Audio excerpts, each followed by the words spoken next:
Hi, this is Nick Burbules. I'm a member of the International Academy of Education.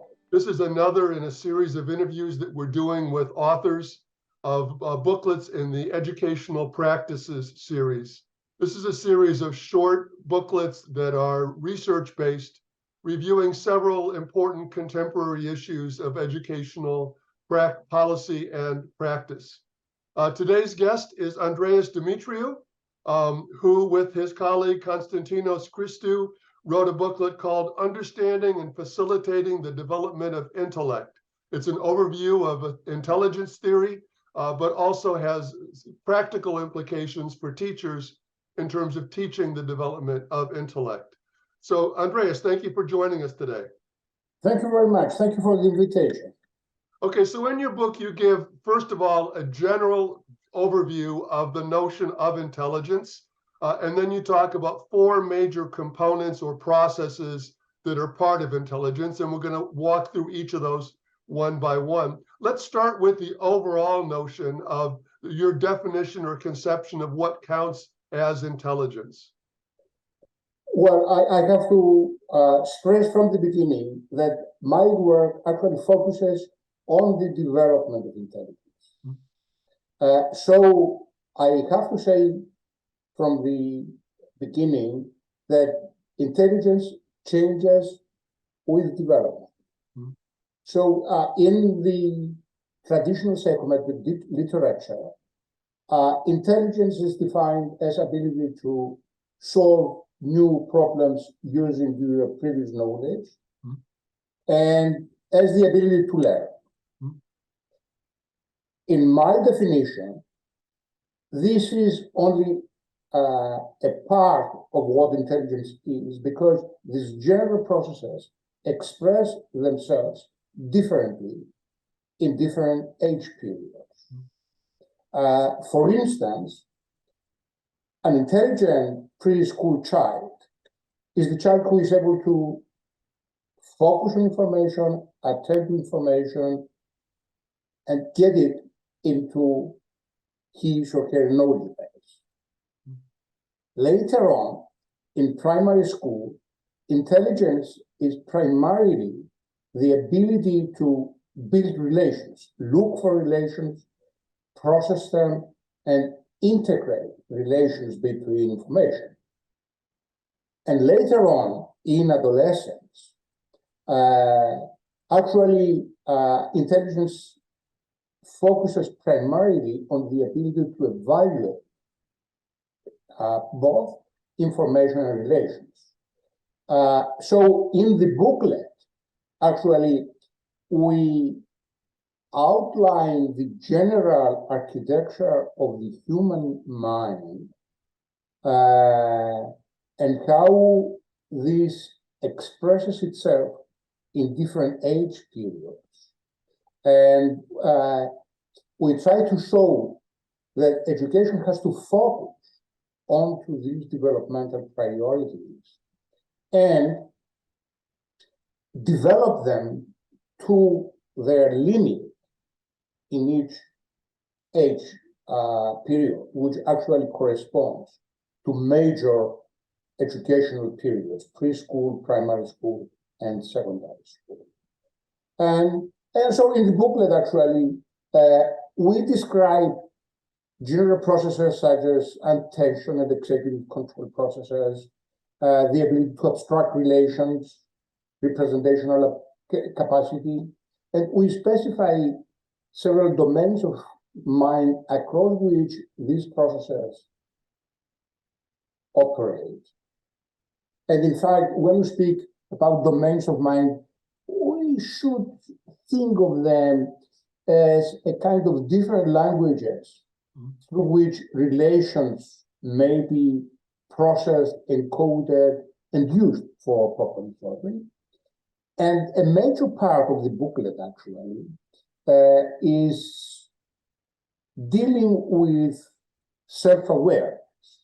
In fact, in my model of intelligence, self-awareness is an important component of all of these processes, and it develops and it causes them to develop For instance, in the preschool age period,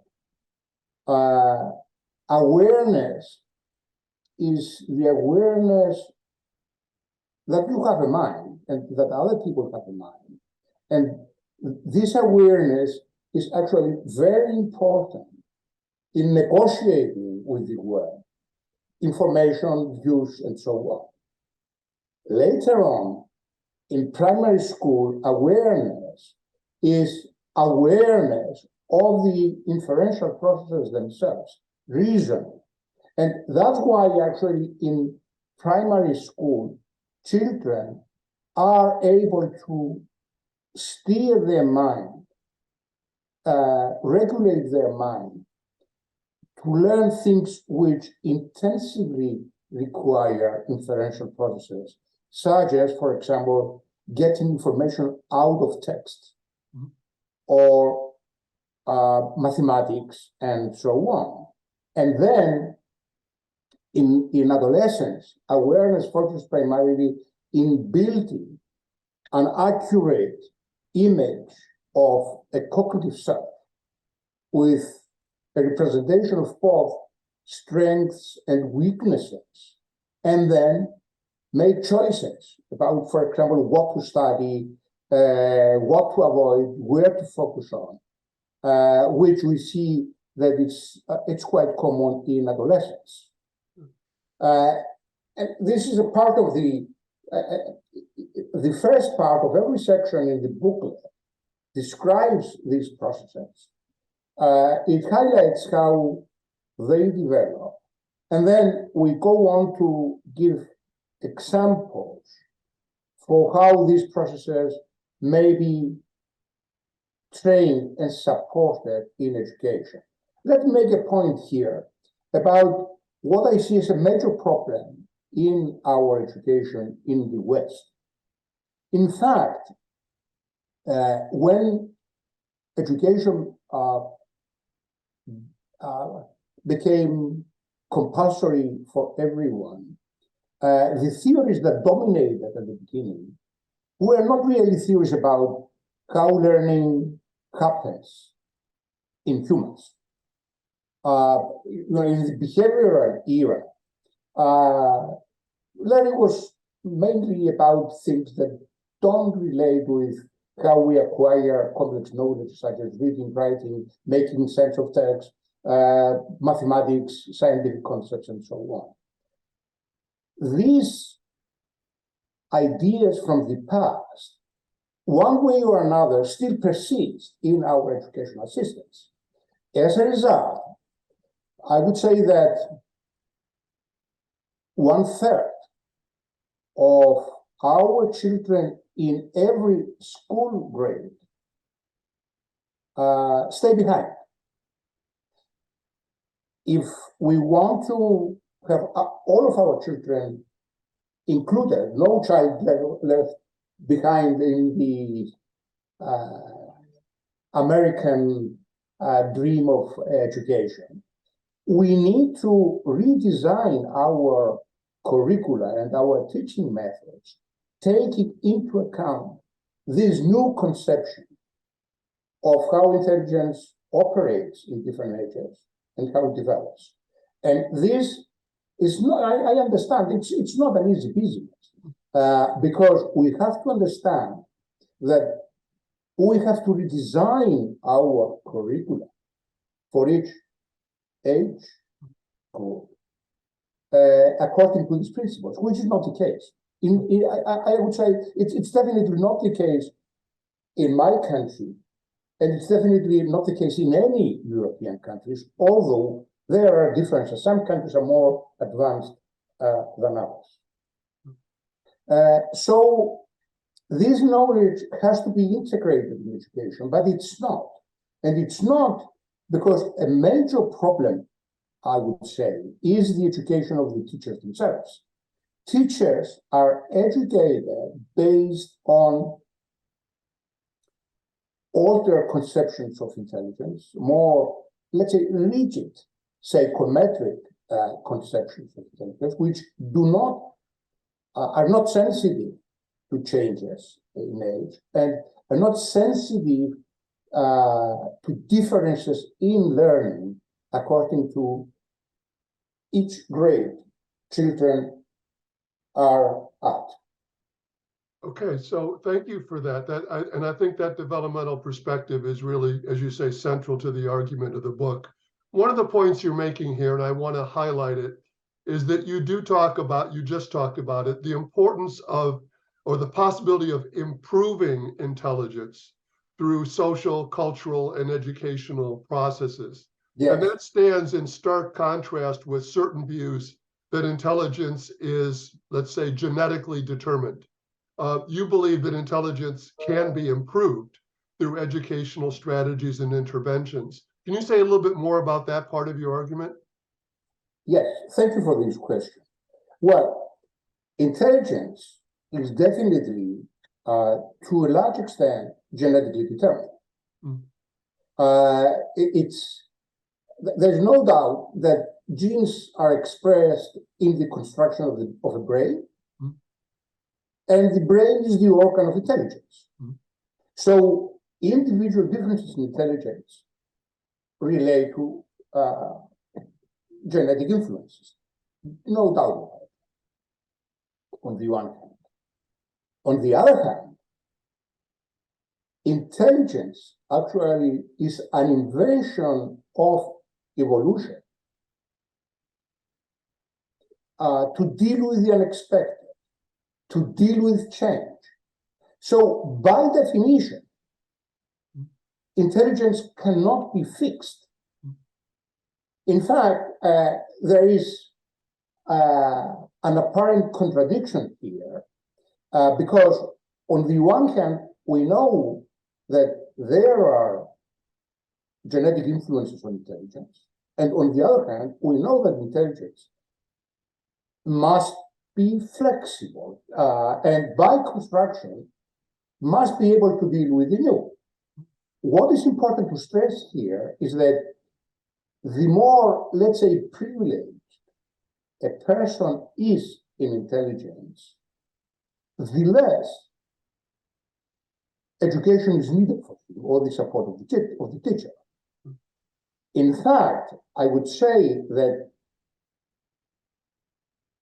intelligence is modifiable for everyone, and the less privileged a child is, let's say genetically, the more support this child needs by education, with especially designed programs, and I would argue from my point of view, designed according to what I said before. In fact, I consider this booklet as quite old. I'm now about to deliver a book to my publisher, Routledge, which presents a picture of things that is quite different from and more optimistic from what is presented in the booklet. For instance, there are children who have difficulty in dealing and integrating representations at the age of 5 or 6 years. These children have this difficulty precisely at the time when they needed to learn to read and write. So these children need very specific intervention programs to control their representational processes, become able to focus on representations and integrate them before they start. If the school system is not able to diagnose kids with these specific difficulties, then these kids may be lost forever. So, in addition to programs and curricula for supporting intelligence individually adapted to each child, we need very sensitive diagnostic tools that would be able to precisely locate difficulties so that an individually geared program may be developed. This is not done. Probably a country that is more close to this compared to many other countries is Finland, where they have very accurate diagnostic systems, and they have a very complicated programs in dealing with each of the children in a classroom. For instance, they have 3 or 4 teachers in the classroom, so that at any moment, teaching is individually adapted. I hope that many more countries are able to follow this example. Okay, I think we have time for one more question. So your booklet does draw through these 4 components or elements of intelligence. I think one of the advantages of the book is that every chapter, every section concludes with implications for educators and advice for how to foster and consciously and intentionally develop these elements of intelligence. It seems to me, and you touched on this earlier, that one of the issues here is that most teachers at every level don't really think of themselves as teaching intelligence. They think they're teaching reading or mathematics or history or social studies. So how do we change the education of teachers to make them more centrally aware that at each of these developmental levels, whatever they're teaching, whatever the subject matter they're teaching, they are always also teaching intelligence, and that there's specific strategies that they can adopt for how to do that and helps the children develop their capacities of intelligence more effectively? Okay, well, I'm sure you know very well that in the history of psychology, the notion and the field of intelligence has been very controversial because it has been associated with racial differences, and this did harm to the science of psychology and education. In addition, to good prospects for the kids. Can you imagine a doctor in our days that is not aware of the basics of genetic science and the basics of biology, so that he knows how to diagnose and make decisions about treatment of his clients or her clients? Of course not. So I think that, analogically speaking, this knowledge has to be provided to the teachers. There has been a revolution in the cognitive sciences, especially after the 80s and the 90s, which has not really affected what's going on in education departments in universities. This has to change. This has to become part of the education of the teachers in the same way that the knowledge coming from genetic research, the knowledge coming from and also biology and these fields is integrated into the training of the teachers in the way this knowledge is integrated in the education of doctors.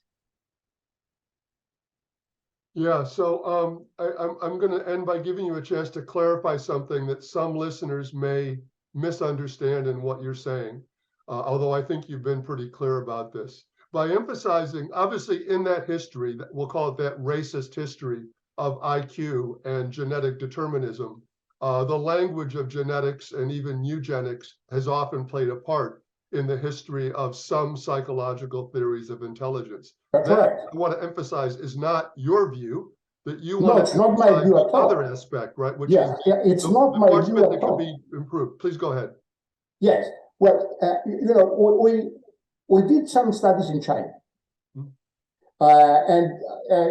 I'm sure you know that in the psychological literature, there are differences between different national groups in intelligence. And this has been associated with genetic differences.